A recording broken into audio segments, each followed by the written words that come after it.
A warm welcome along, everybody, to the Big Five Racing Podcast. Many of you, perhaps, joining us for the first time for this hugely exciting global expedition on Saturday in Meydan. For those of you who don't know me, my name is Harrison, ex-Haydock veteran, now madly in love with the jumps game. But folks, the flat is back. Another Lancastrian whose domain will help you understand these races and how to get into them is my good friend and analyst of the game, Liam, who I will bring in shortly.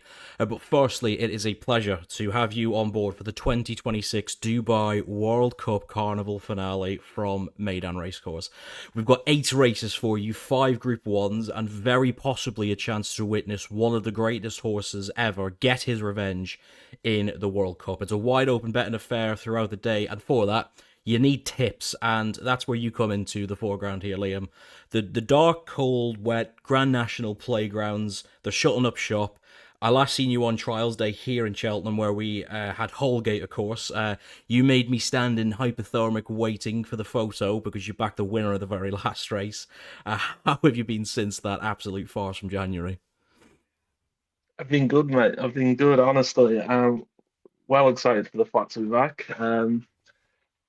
This is my domain. I love it. I much prefer the flat to the jumps. I know you obviously love the jumps more, but just excited. This is a great card, and I've been lucky enough to actually attend this card in 2018.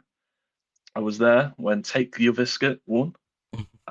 West Coast came second in the big one. It was a fantastic day, and hopefully we These get uh more these winners. these international meetings, obviously the thing is with the flat racing now is obviously we have the summer here in the UK where we've got obviously the Derbies, Royal Ascot, the Guineas and everything, but it's become such a globe-trotting event now because you've got Meydan, you've got the Breeders' Cup in America, you've got the Arc in France, you've got the Melbourne Cup in Australia. How do Yeah. the crowds sort of differ, obviously, from what we have in the UK, where obviously people are very passionately into their racing? Is it a bit of a different domain whenever you go out to the likes of a Meydan? Is it a bit more serious because there's so much more on the line? How did you find it? Um, when I went there, it probably did seem more serious because the international people that are there for the racing. You don't go to Meydan, which is crazy expensive if you're British, Irish. If you don't like your racing, so it's probably more passionate than I would say Mm, the festivals here. But it's a strong local crowd as well, especially in Dubai. There's um, probably most of the population, or 50-60% are kind of foreigners to yeah. Dubai, aren't they? So, mate, it's a bit more for the hardcore, but it's a bit more for you know, it's different culture for the locals, I guess. Yeah, absolutely. And obviously, very sad scenes that are going on out there at the minute. This card's kind of had a bit of a jig ground earlier and in timings and everything. And hopefully, this card Yeah, can go ahead on Saturday. We are still, of course, waiting for the green light for that. But fingers crossed that we do get it on. All right, Meydan, of course, does take centre stage this week. We did this last year. We had 50s and 66 to 1 shots between us in the top 5 on a card that Romantic Warrior and Forever Young were both beaten, so hopefully it's not going to be as tricky this season. The latter returns in the big one later, but we've got plenty of great racing to get you through first. Footnote 2 for anyone who's sort of more accustomed for the jumps racing stuff that we do every week. We will be back for Cheltenham review tomorrow, and of course, the like I said earlier, the British racing is back on the flat this weekend with the Lincoln, so we've got a whole lot of stuff to get looked forward to. But first and foremost, it's Dubai World Cup night.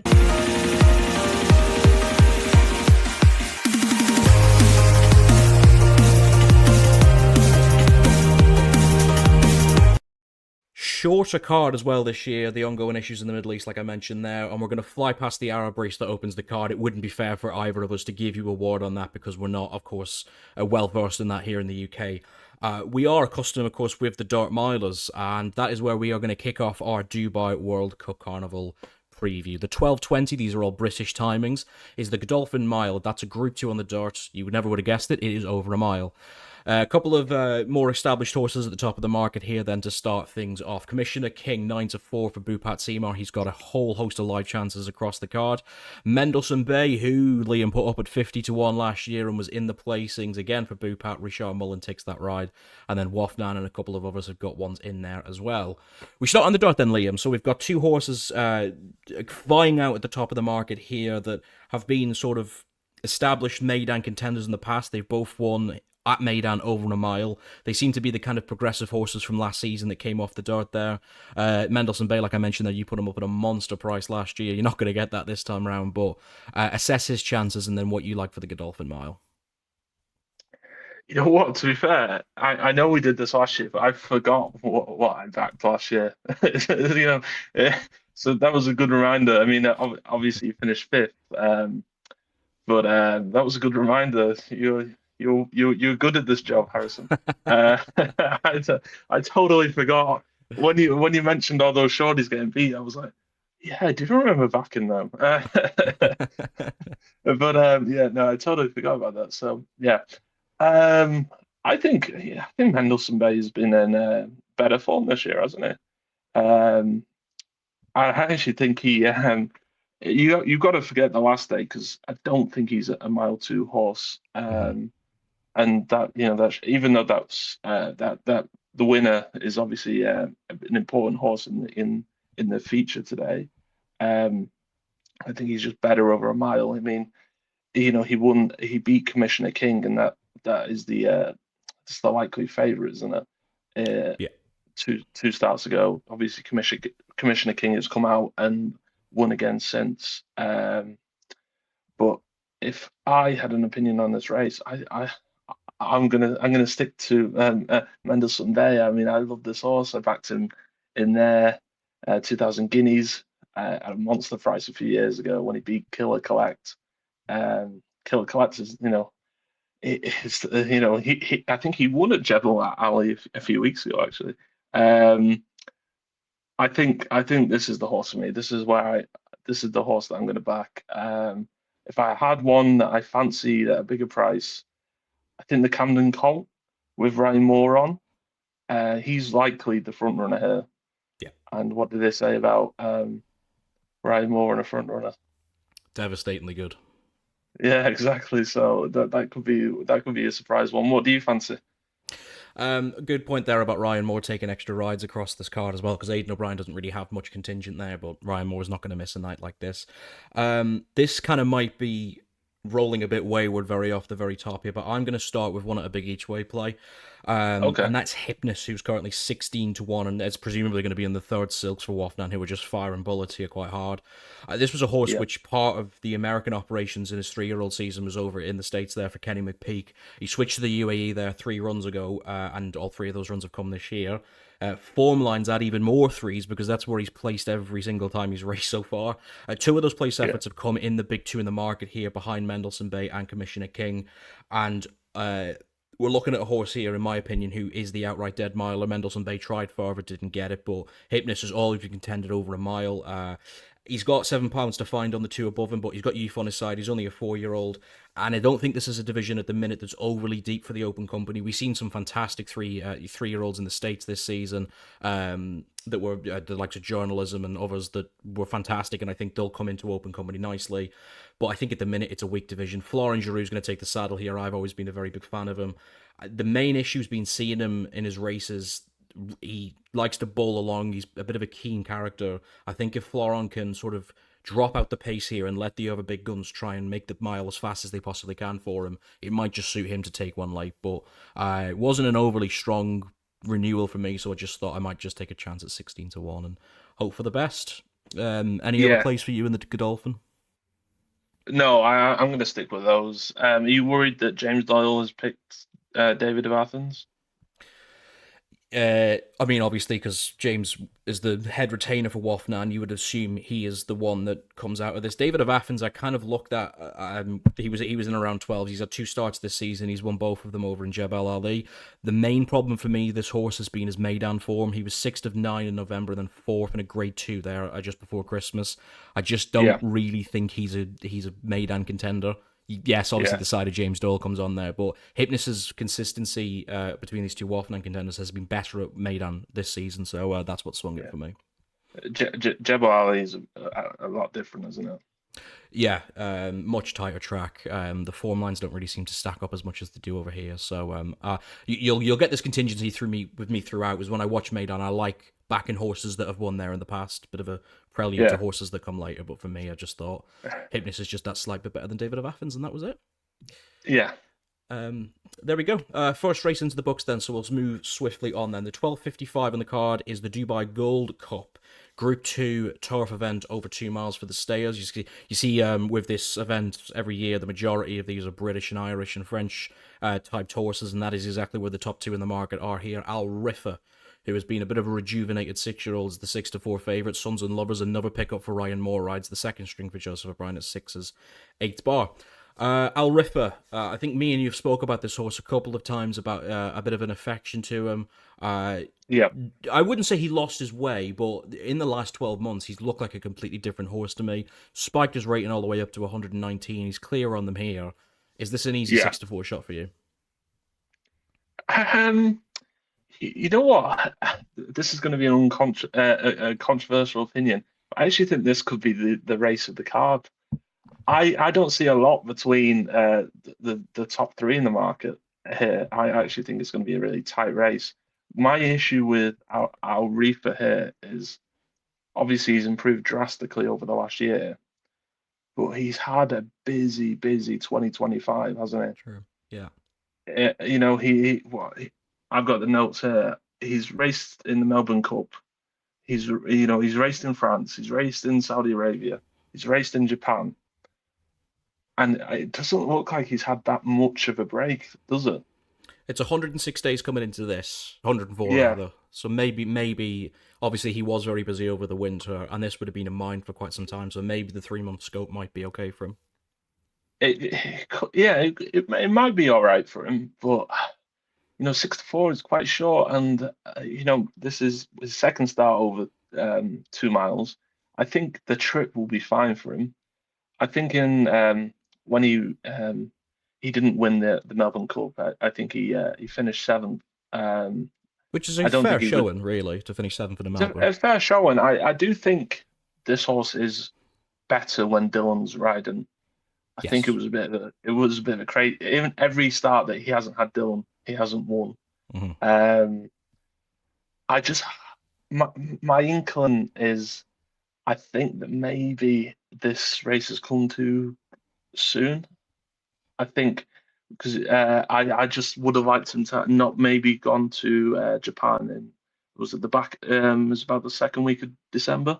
Hmm. I would Shatton, have I think it just was. oh Shatton, yeah. So Yeah. Hong Kong is still it's a journey, isn't it? And he have to be in training from maybe 6 weeks ago. So I don't know, but I have this inkling that I think El Naya will finally come good. I mean, You I love this I horse.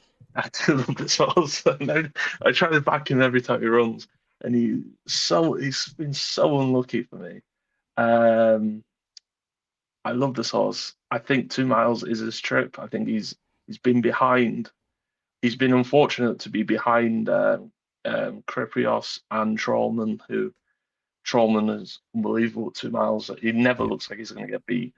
I Hmm. just think, and he's obviously he's had a run in February. He's beat Sunway, who isn't the worst horse in this division. Um, he's pretty I decent backed I form. backed Someway quite a lot as a 3-year-old. He ran some really good races in England, but I just worry a Yeah, bit now. Is he able to win a big Group 2 like this as a 5-year-old? I'd be a bit put off. yeah, but his form isn't. I mean, if he can win, but his form isn't that bad though. Like Yeah, he has some decent runs in the book, so it's not the worst. It's not the worst form piece to beat him on his first start this season. Uh, so I'm gonna back El Naya, and I haven't mentioned Sons and Lovers because I also love Sons and Lovers. That was a really impressive run in Riyadh last time out. It was a bit of a weird race with Burdett Road and Tennessee Stud sort of tried to stop the pace from exploding, but Yeah. he dug deep. He was third throughout most of it, and then just kicked on. I don't think that's the worst form here, even though Table Talk, I'm not sure if he's a proper Group 2 horse or a group horse, really, but it was still impressive, and I think he'll stay the 2 miles without question. So I think this is going to be a really good race. What do you think? Do you think our Riffa Yeah, is the I'm on bet? the overall here. I'm quite strong on him Okay, actually at the top of the market. I just like you spoke there a lot about form lines. With Al Riffa, for me, it's form lines galore. To be honest, his best he does have great performance, form lines. Yeah. they're just fantastic. I'll go through them, but the best performance wasn't a case of being behind a horse to try to get a form line. That came at the Curragh under, and you mentioned him there about the main factor here for me is the jockey. Dylan Brown Yeah, McMonagle gave this an absolutely stunning ride at the Curragh back just at the end of the for summer. the Irish, for the Irish St. Ledger. Irish and Ledger, yeah. Like Yeah, he came from the back and was in Narnia in the space of about 20 seconds. It was the strangest but most brilliant thing. Obviously, Curragh got a very long straight at the 2 pole. He looked like he was going to do a Frankel Guineas. He was just unbelievable. And the main thing there to take this into the 2 mile contention is the fact that he just stayed and stayed and stayed. Horses tried to yeah, get up to him. He still won the race by 4 lengths. Even after going early, I just thought that was one of the best rides I've seen last year. You alluded to it there, the Globetrotting since. I think that the Melbourne Cup 7th was a pretty fair standard. Getting the trip has never really been a particular issue for me, but now he's a proven 2 miler in this company. He was fourth in that blockbuster race at Shatin that you mentioned. That's where the form line kind of comes into me because Sosi was the winner that day. Sosi's been involved in 2 arcs, and on another day, Alrifa probably would have got past him. I think Sosi's a rock solid horse. Maybe not perhaps the most strong of 2 milers, but take that out of contention. Look, like the further that race was going to go, Alrifa was just eventually going to get to him. He's 6 now. He's 6 pounds clear of the field here as well. I thought he was quite hyper solid at 6-4. Maybe he's a bit on the skinny side, but I'd be having a fair yeah. bet on him on Saturday. Oh, fair enough. Yeah, no, you give good reasons there. I do think though, this is definitely one of the best races to watch. Yeah, it's a deep enough contest in my opinion, but Yeah. I'm still pretty happy with the favourite there in that Okay. race. Moving on then to the third race from our little program here, the 130s, the UAE Derby. That's a Group 2 on the dirt for the 3-year-olds over the extended 1.5 furlongs. Pyromancer, top of the market there for Japan at 11-4 connections to Godolphin. 6 speed, another Middle Eastern contender. There's 3-1. Mikel Barcelona takes the ride on that one. Saluma's 4s. Devon Island, Charlie Appleby's not got a ton of chances on this card, but maybe this is one that's going to improve for his time over in the Middle East at 8-1. Big prices about the rest. I don't know how much you know too much into the form lines of these 3-year-old dirt horses. I've been scanning through every app I can in the last 24 hours in preparation for this, and I'm interested to know if any of these stick out in your mind. Yes. To be fair, I think you'd be the expert on Pyromancer. Yeah. I, I, I, but when I did watch all the replays of of these horses, and I had this belief that I think Pyromancer 6 speed Salom and Labwa is going to make this a proper contest Oh, they'll go in terms gold. of, yeah, they're going to go full guns, and Mm-hmm. and then I thought, okay, it's very hard to dig into Japanese form, but I didn't think Pyroman. I thought he could have got beat the last day. I don't know, and I think that one of the horses that he came second to finished fourth in and then racing Meydan recently. I don't know if Pyromancer's that good. What do you think? Do you think he's? I honestly think this Pyromancer could be a superstar. I really honestly think that.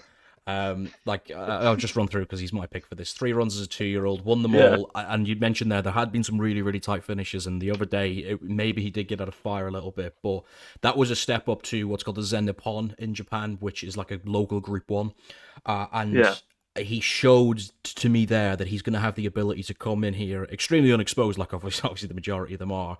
Yeah, Another big thing there is James Doyle is taking the ride as well. That's a personal bonus to me, anyways, against the local jockeys that we just don't know too much about. So I just thought that was going to help. He has the connections of Godolphin there. And the main thing for this really is going to be if you start to see Godolphin money coming for this horse in the 48 hours leading up to it, you know this thing it's a case of if he pops the lids, he's just there to win. Main thing you said there is there is some absolutely rapid speedsters for the dart is obviously traditionally quicker than the turf anyways, but like you mentioned it there is 3 or 4 of these that will want to go absolutely blazing. So I don't want to see Paramancer be at the absolute forefront of that pace, but in the second yeah, run, the listed stakes that he had in Japan, he was patiently ridden. He was about 5 to 6 throughout the entire way, and then he bolted clear and won by 2 lengths.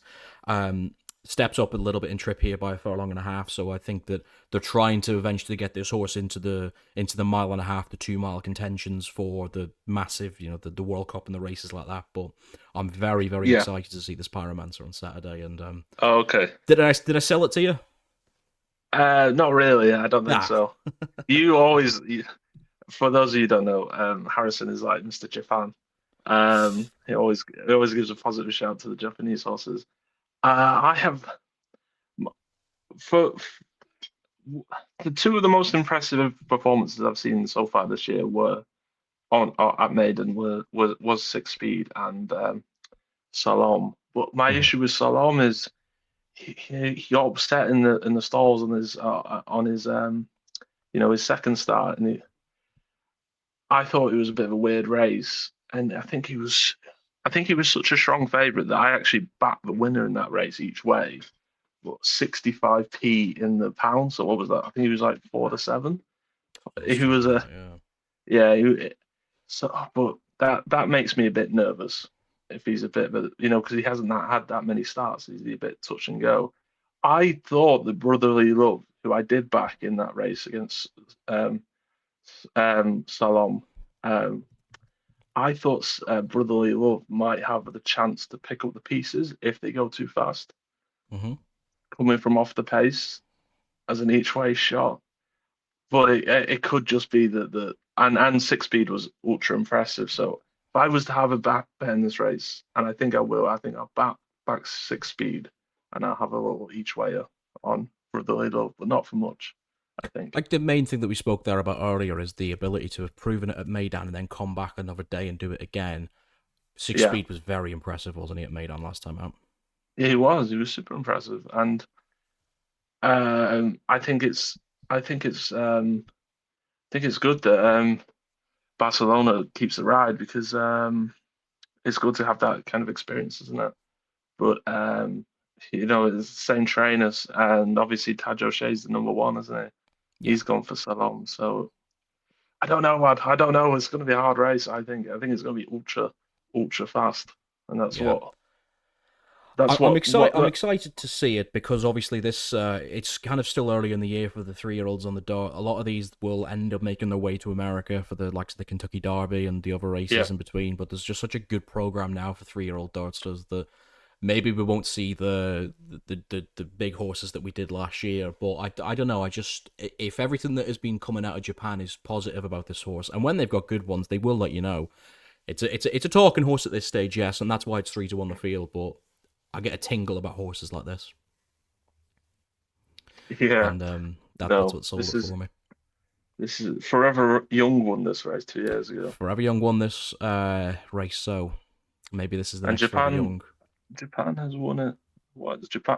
God, has Japan won it the last 4 years? I think it's four in the bounce now, yeah. So Maybe you're right. Maybe I should respect. Maybe I should take away the Johnny Deneen and start respecting Japanese runners. I don't know. stick to what you know. That's how I play this game. But that'll be a very interesting contest there. We'll keep going Yeah, on here and we'll go to the fastest race on the card, the 220s, the Quoz Sprint. Group 1 on the turf for 3-year-olds and above over 6 furlongs. We have a rematch of an utterly brilliant race that we had in the Middle East a couple of weeks ago. Lazzat, the 2-1 favourite for Wafnan, Jerome Renier and James Doyle, of course, retains that ride. Reef Runner has a new jockey on board. William Buick will take that at 11-2 for the American team. Lugal for the local team 6-1, and then Rayevka, who won at the Breeders' Cup, is 10-1. Bigger prices about the rest. The one thing that we can't do in this country is be proud of our sprinters, Liam, because to put it in a fair term, they're shite. So we have a Yes. nice international contest here. We've got France, America, we've got Japan. We just don't have anything British, unfortunately. Yeah, I second it. I do love shouting about each way horses and whatnot. I can't see the front two not winning this.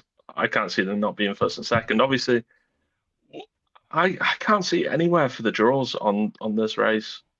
They haven't been I've made been yet. looking. They haven't been made yet. No, I Right, think they're okay. done on the Thursday. Oh, okay, right. So I'm I think it's going to be Lazzat or Reef Runner. I think they're the two that stand out better than the field, and I'm going to back whichever one has the best draw. Is my personal opinion. What do you think you're going to do? Um, yeah, I agree with you that it's going to be between the top two, but I feel that I just don't understand the prices here at all. I was Okay. shocked whenever I seen them first coming out. Obviously, you can make the argument for Lazzat that he has proven himself for longer in this company in these sprints on a bit more of a global basis. But Yeah. Reef Runner's resurgence has been so impressive to me, and I just thought 11-2 here is just far too big. They shouldn't be this far apart in the market. Irad Ortiz Yeah. was just impossibly good on him in that race at Riyadh when these two met, and he was always kind of creeping and creeping towards Lazzat. Lazzat's a very strong finisher, but in that final half of furlong, it was just eye catching to me how well Reef Runner was able to finish sprints off like that. They obviously dropped down a furlong here. That race was over 7. They go back to 6 here, but not an issue for Reef Runner personally. I think he's got the speed to win over 6. He's won races over 5 before. He's won graded races around 6 furlongs. I just think the market's disrespected him a little bit, to be honest. I'm not going to put you off Lazzat. Yeah. I agree with Liam. It's going to be between these two, and I think that this is probably the easiest reverse forecast of the entire card for me. But I just think Reef Runner is just really, really good value at the prices. Yeah. I do see where you're coming from. I just thought the price discrepancy was based on that was Lazzat's first run of the season. Maybe there'll be improvement to come, and I think that Lazzat is just probably better at 6 furlongs than he is 7, in my opinion. Yeah, I agree there. I think he will perform better over 6 furlongs on a track like Meydan than what we had in Riyadh. But I just thought, like, how can there be such a discrepancy between two horses that were nail and tooth over 7? And it's not as if Yeah. Reef Runner's coming into this as a weaker 6 furlong horse than Lazzat. The main thing I think in the market really is the fact that Lazzat's been a globetrotter. He's won in France. He's won in Britain. Of course, we've seen him fantastically win at was it Royal Ascot or Epsom earlier in the season. And Yeah. then That's good. obviously he's gone over to the Middle East, was second in a fantastic race, but I just don't know how these aren't going off like sort of joint 5-2 favourites in my opinion. Maybe the money will come from Reef Runner from the Americans. I mean I don't think I would ever said this about William Buick, but I was a bit disappointed that he got the ride and not Irad Ortiz. Personally, just because Irad was absolutely mustard on him in that race in Riyadh. He knew exactly how much the horse had left. He just got there at the timings. Obviously, William Buick's one of the greatest to ever do it, but I was just a bit sad to not see Irad on. But I think this is going to be a very, very exciting sprint between the top two. Yeah. No. Um, This is an exciting race. yeah, Any shouts for any of the British horses? no, Okay. don't be silly. Me neither. Me neither. Right. Absolutely not. No. No, Rayevka no, kind of appealed to me at 10-1 off the back there for the Aga Khan, who we've seen actually run at Ascot at the very end of 2025. I just don't know if he's a Meydan horse. That's another thing. He finished 5th in the race there a couple of weeks ago in a Group 3. I just want to see him actually perform at Meydan before I can back him. But I'm not gonna mention an English names horse here. It's disrespectful to the real contenders, in my opinion. okay. Now we know that Kadeem, Coverall, and Rumboy Run are gonna fill out the first 3 places because me and Harrison don't fancy any of them. Um, If I have to live and see Kadeem win a group sprint at Meydan on World Cup night, I don't think I'd make it to the end of the card on my TV. I think it would infuriate me that much because Cardham has been like the most up and down horse ever. He's had massive days, but he's the absolute idealism of what a sprinter is in this country right now. Shit. And I think it's that simple, to be fair. So I didn't want to give them any more respect than they deserved. Okay. There we go then. That's the sprint into the books. We've got another sprint coming right up for you now. The 255, the Dubai Golden Shaheen, sponsored by Nahil. It's a Group 1 on the dirt, 3-year-olds and above. This is the dirt version of the turf earlier in the card. And we have got this is about the most sort of international affair that we've got there. We've got Ben Tornato at 7-4 at the top of the market. El Nasib is 13-2. Middle Money is 7. The legendary Toos is 15-2. He won this race a few years ago, and then it's big prices about the rest.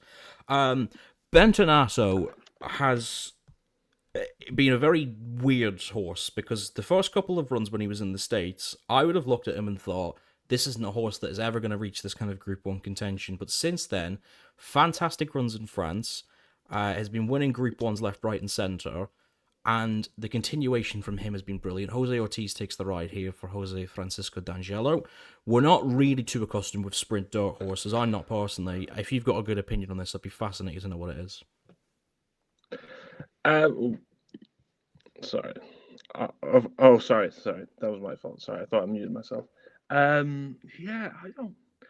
Look, I'd love to see Tuz win because who would have wanted to see Tuz win? But I do think the Ben Tornato is going to be too good for them here. I think he was ultra impressive at Del Mar and Churchill Downs. He doesn't, you were saying about his early days in America, but he has good form behind Straight No Chaser, what did he win this Blew race? Up last year in this. He won it the year before, didn't he? Yeah, he won the year before. Last year he was disappointing, but then again, Yeah. equally, he's won at the Breeders' Cup as well. So there is probably good form lines there. Yeah, no, sorry, he didn't win. He didn't win this race, but he won the Riyadh race, didn't he? Yeah. Yeah, I think he'll be he's the likely front runner. He'll probably win. I think El Nassab will be the one that comes off the field and probably make it into a showdown. I think that's how it's going to go. I don't know. It's not really an original thought because they're both well found in the market, aren't they? What do you think? Benton out of there at the top of the market for you. If there's one thing that I've been exposingly guilty to in the past, it's getting back on horses that are very arguably past their best, and there isn't really much sort of method to madness justification here, but I just think I have to have twos at the prices. I just do. Legendary Arab operator, like you just mentioned there. He's won here 8 times. He's racked over $2 million in prize money. He won this in 2024. He was a fair third last year as well. So, he's been ultimately consistent in this grade. Is he over the hill? Yeah, maybe he is, to be honest. But I think you're now getting an each-way price about a horse who's placed in 17 of his 25 starts at the perennial level as well, and has been kind of the horse that's shot up these Arab contests in recent years. He's obviously a very local favourite. He'd blow the roof off if he was to win here. 15-2 at the minute. I think you get a very, very decent price tag. O'Shea will take the ride as well. You're just asking him in his last couple of runs to be a bit better. But again, there is a couple of good, exciting 5-year-olds in here. Like you mentioned, Bentonato's just been consistently improving. El Nasib seems to get a whole host of compliments from the Middle East as well. Sylvester de Souza will take that ride as well. The rank outsider here, Kanjar, at 40-1, is going to get just kind of the smallest of plays and mentions from me as well, too. He won a good handicap here, and that was... Sorry? I know why he's going to get mentioned. No, well, yeah.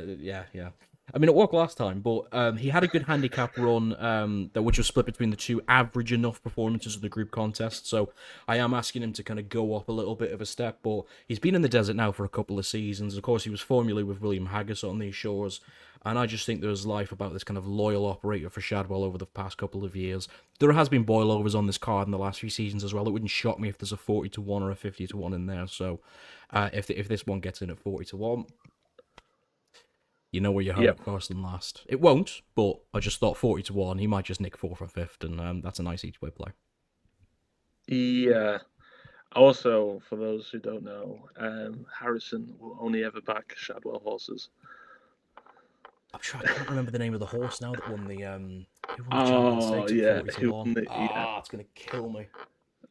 I'll probably put it up on the screen, but I put it up at 40-1 on the podcast for Champions Day. That got me out of the shit, like you wouldn't believe. But there you go. Biggest price ever winner on this podcast, by the way, that was. So still dining out on that 2 years later. But there we go. That's the picks for the Shaheen. I just think he might have a chance at a big price.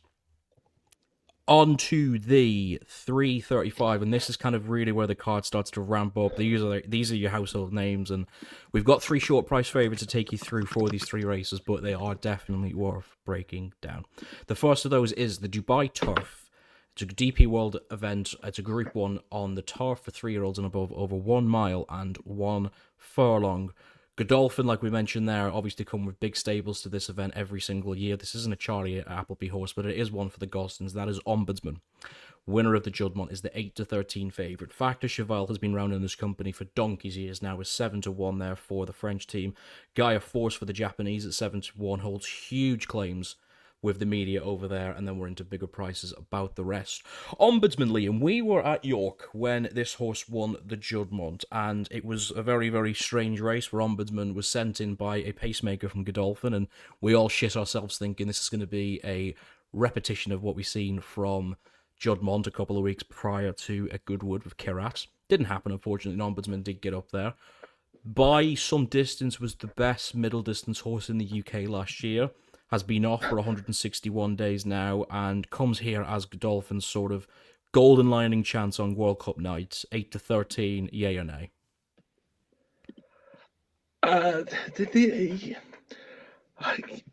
Probably yay. You don't sound confident though. Yeah, well, it's just his first run. This is pretty hard. This is a pretty hard. It's a pretty hard race. But I just think he is probably. Every other rival here has to improve like a stone, doesn't it? I think he'll probably just win.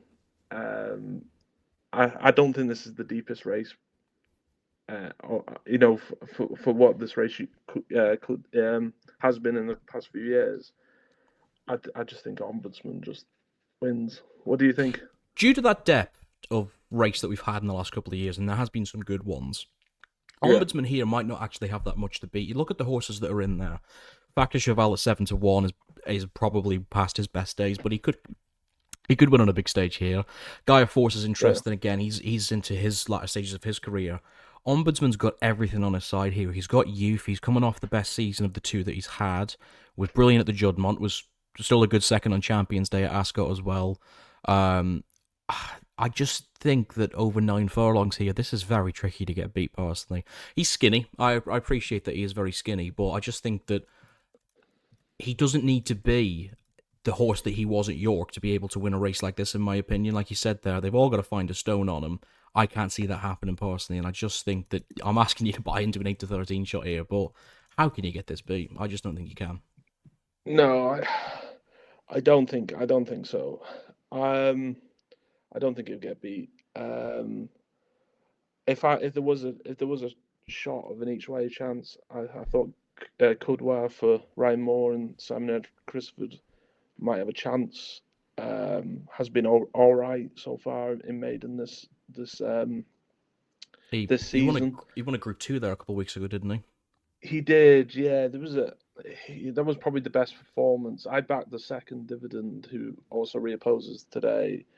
And I thought at the time when you watching the race, I was kind of thinking, oh, is Dividend gonna come through here? And then Cudwar just went off, was probably unbeatable that day. Yeah, I think he might have a chance maybe each way, but like obviously Factor Cheval did win this race 2 years ago, but is sort of has. Not behind his best, but He hasn't proven to me Champion since that replay. win 2 years ago that he's able to win again, in my opinion. No, I don't think so. I think last year, I think he was off the boil. I think he had a bit of a bounce back in Riyadh, but I don't think he was ever going to beat Royal Champion. I would have liked it if Royal Champion was in this race. He's going to Shartin next month. Mm-hmm. I would have preferred it if Royal Champion was there. I think that would have been a cracker of a race. What do you think? Still think Ombudsman would be too good for him. I think probably he'd fill in the places quite nicely at like 5-6-1, but I just think this Yeah, is a bit of a sort of, if you like your short priced horses, then I mean there'll be a lot of getting stuck into this Ombudsman. Like I'm not yeah. overtly I strong think on it. him, but I can't get him beat either, so that just makes it a very easy 8 to 13 play. I think this could be like, not to prelude the next couple of races, but I think this could be like an anchor in a double or an anchor in a treble. You know what I mean? More to come on that shortly. But Ombudsman for the pair of us there in the Dubai turf. Moving on then to the 410 on the cards, British time, of course. The Longines Dubai Sheema Classic. That's a Group 1 on the turf for 3-year-olds and above over the Derby distance of 1.5 miles.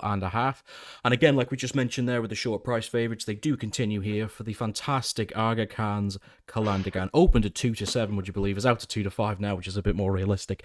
Ethical Diamond's a Breeders' Cup winner, would you believe? Dylan Bradman Monocle's back on. If Willie Mullins has a winner at the Dubai World Cup after having him on at the Breeders' Cup, I think that every racecourse in the UK and Ireland should have a statue after him, in my opinion. Giavolotto has been around this company for a very long time. Has he got any life left in nines? And then it's massive prices about the various other contenders in there. Kalandagan, if you back Kalandagan every time he ran in the last 2 years, Liam, you would be out a lot more money than you would have been in. He has been getting Yeah. beat progressively over short prices, has been in this company for a very long time. But in the last 4 runs, he's won the lot of them, and he now looks like, arguably at least, the best 1.5 mile contender on planet Earth. And is that enough to justify backing him at 2-5? Um. Look, I don't think I'd back him in a single here. I do think he just wins. Um. I think he is. I think he is significantly better than this group. With Ethical Diamond is obviously, what did Ethical Diamond? He won the Ebor and then he won the Breeders' Cup. Is that the only two Yeah, he won races the he's been BC on as Turf, well? yeah. Yeah, it's a very hard race to weigh up because that Breeders' Cup, I was so on Rebels of Romance. It was unbelievable, and I still get a flashback now. He beat Mini Hawk in that race, and Yeah. obviously that is rock solid form, isn't it? He must be a Um, monster, Ethical Diamond. Like, he has to just be the best flat horse Willie's ever had. Has to be. yeah, well, I, yeah, he probably is. To be fair, he's a monster, but I just can't see him. I think he has to improve a stone to beat Kalandagan. What do you think? Agree. And I actually would find it quite amusing to say that there's a good chance that he might improve again, because why on earth would he not be able to? I don't think you can dismiss Ethical Diamond, because to go from winning an Ebor to the Breeders' Cup turf, that doesn't happen. Like, the shockwaves that sent to the Americans, it just freaked them out. Like, American people didn't know that there was jumps racing in existence until Willie Mullins came along and won a Breeders' Cup turf. They thought, why are those funny little animals jumping over hurdles and fences? And then Willie Mullins comes along with his fancy hat into Del Mar and just absolutely rips shit up. And that is just a kind of proprietary bit of a praise to how good Ethical Diamond's been. To go from an Ebor to a Breeders' Cup turf to come into a Sheema is ridiculous. It just doesn't happen. I'm not dismissing him, but equally I look at 4-1 and think, Kalandagan, like, but then it's now becoming a bit of a. It's like an underdog in a Marvel movie, and he keeps taking down the big prize horses. He's taken down so many good horses, the likes of Mini Hawk and Rebels Romance. And you think he could do it again here? Not for me. I think Kalandagan in the last 12 months has been the horse that I always thought he was going to be. The wins across the world have been fantastic. From that second at Epsom around the Derby was fair enough, but then on since then, he won at St. Cloud. He came back to Ascot, and it was the day where we were like, he finally has to win in England, and he was just absolutely breathtakingly good. He won back-to-back Yeah, races, of course. He won the Champions Stakes at the back end of last season against Ombudsman. So if Ombudsman ends up going in the mile one race, Kalandagan could be about 6s on by the time they go off, because the form is rock solid there. Won at Tokyo at the start of the winter as well. I just yeah, think this is, he just wins. He just wins, doesn't he? I think so as well. I did keep on looking at Royal Power at 33 to Big 1. price. Big price, I Big thought. price. I mean, was a half decent horse a few years ago, and then no, he had a big injury, didn't he? Hmm. Kept him off the track for about a year.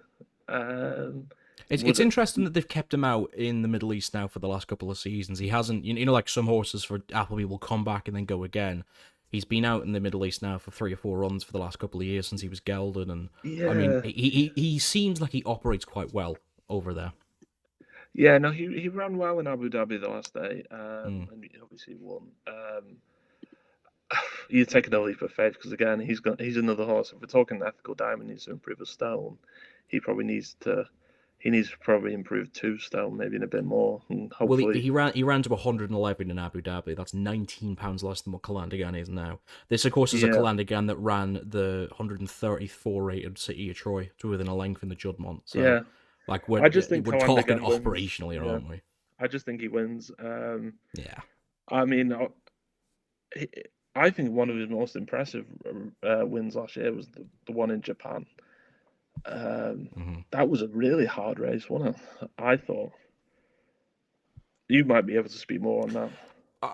It was a deep enough contest as well that day, and the fact that Calandigan had to go there off a little bit of a fast rebound from what he won at the Champion Stakes.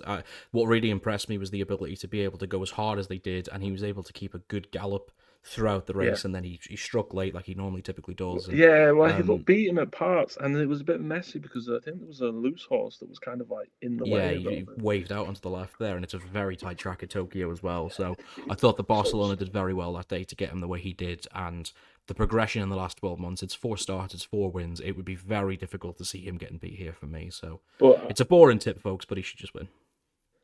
we, but as you started the show, we got a lot of favourites beat last year, and now we can't. Are we, have we learned our lessons or not? Well, insanity is doing the same thing over and over and expecting different results, but of course we can't assume 12 months ago when Romantic Warrior was beaten that it's going to happen again. Forever Young was beaten in our feature last year, and that is the final race which we can take you to now. Yeah.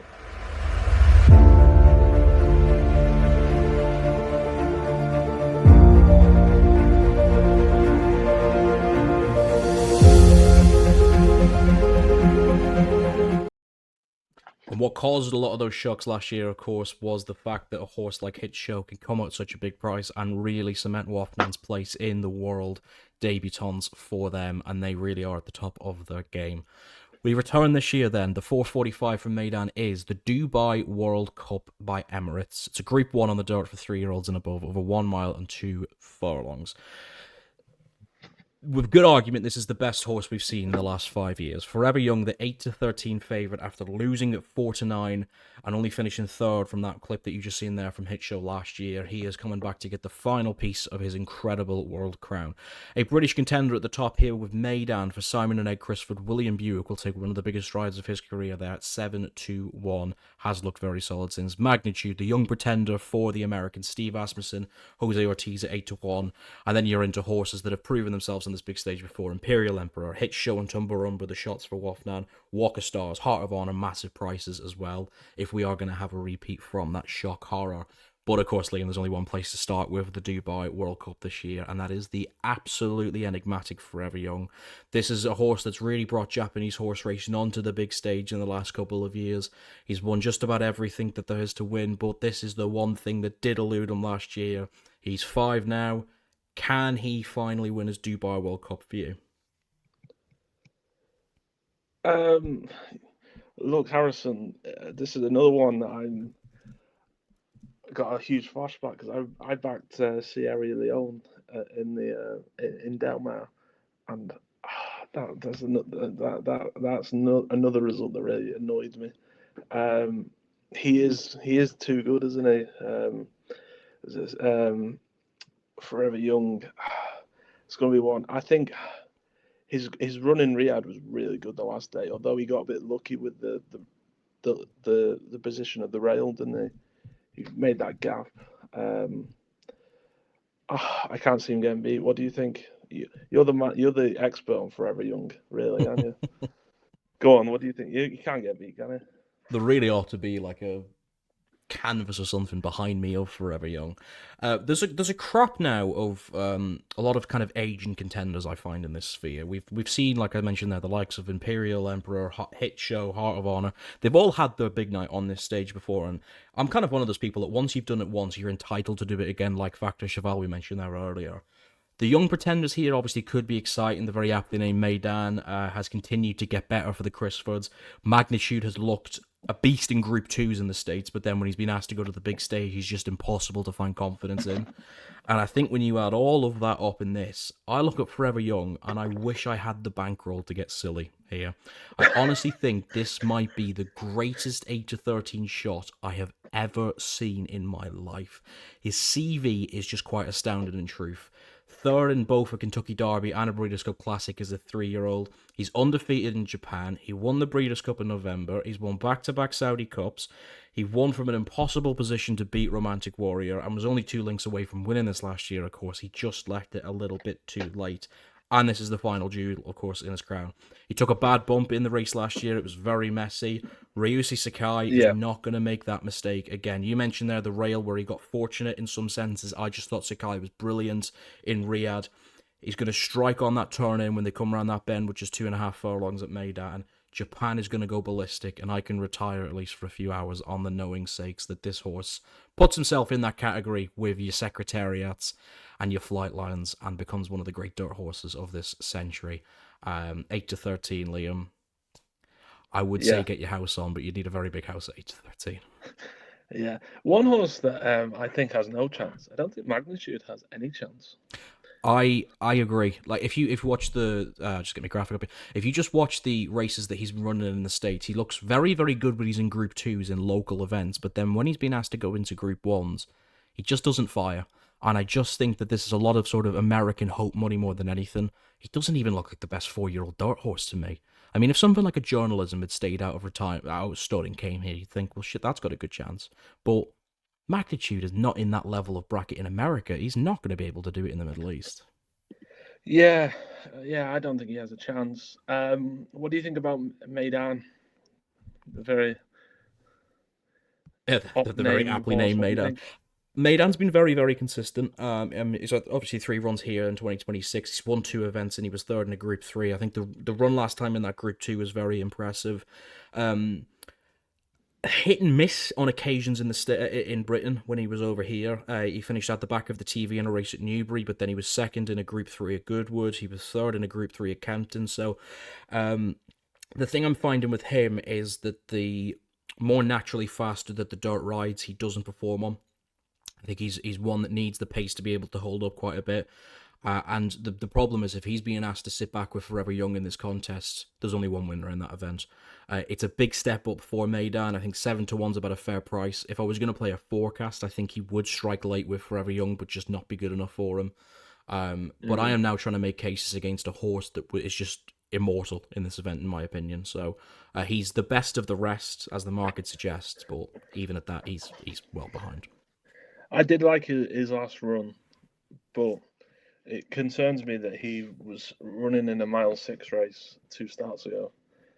Have they figured out what trip he wants? Yeah, I think that the problem was he wasn't performing as an operator over 10 to 12 furlongs in the UK, so they've been trying to push him up and trip a little bit. They tried 2 miles in the Melbourne Cup, no good. He tried over a mile 6 and Meydan in the first 2 starts. He won a race which kind of freaked people out, but that wasn't a very deep race. I think it was just a listed contest, so what he beat that day, it's kind of hard to know. And then whenever he went into that Group 3 over a mile 6, he wasn't good enough. The drop back down to a mile 2 is what makes him a live contender here. I think if I had to point a finger on it, he is a 10 furlong horse. I think he's speedy. He comes from the back in the majority of his races. He finishes powerfully over that 10 furlong trip. I think that's why they thought he was a stayer. But I'm assuming he's going to line up pretty close in the market to where Forever Young is. Forever Young's not going to go out to the front here and try and kill them for pace. Sakai is going to sit back, wait patiently, and then get them on the turn. And in a heads-up battle between those 2 horses, one's rated 128, one's rated 116. He's not going to find 12 pounds in that position for me. No, okay. So I think Forever Young for me. Would you be inclinated to have a bet each way or not in this race? If I wouldn't, because the way I'm going to play this card is, I'll give my nap in a minute, but of the ones at the bigger prices, I think I was a bit surprised to see Hit Show as big as he was at 14-1. Obviously, he won this race at 40s last year, and he's another horse that comes from the back and stays gallantly. And he won that World Cup very impressively last year for me. Has gone back to the US for the time being. He's won a couple of Grade 3s over there.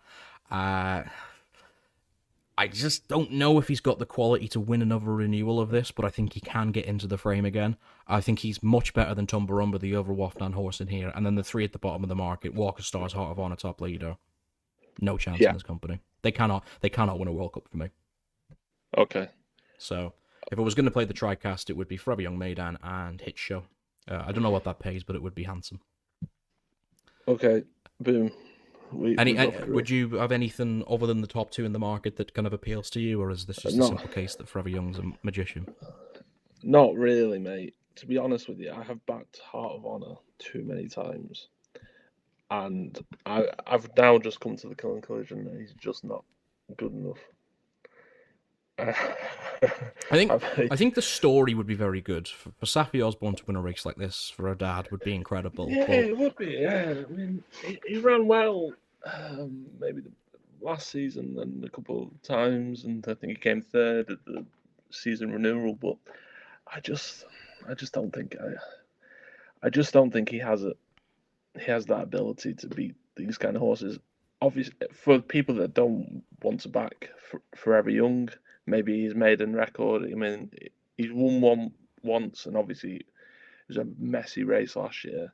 Maybe punters would be hoping that a messy race again, but I just can't see it happening.